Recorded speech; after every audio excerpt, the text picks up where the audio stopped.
आज आपण रताळी योग्य पद्धतीने उकडायची शिकूया।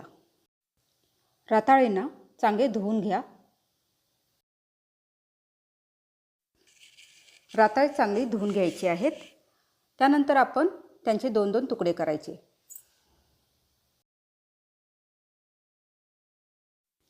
काही घाण असेल तर तेही सुरीने काढून घ्या। नंतर पुन्हा एकदा आपण धुवून घेऊया। रताळी धुवून झाल्यानंतर कुकरमध्ये टाकायची। अर्धा कप पाणी घेऊन त्यात हळद मिक्स करा। अर्धापेक्षाही कमी घेतलं तरी चालेल। आणि मग त्याच्यात मीठ ॲड करायचं।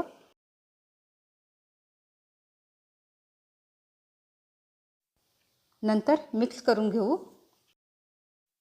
नंतर कुकर गॅसवर ठेवून 2 शिट्या घ्यायच्या। नंतर कुकरची शिटी गेल्यावर रताळी बाहेर काढायची। अशा पद्धतीने रताळी उकडल्याने ते पचपच होत नाहीत। प्लीज रेसिपी शेअर करायला विसरू नका।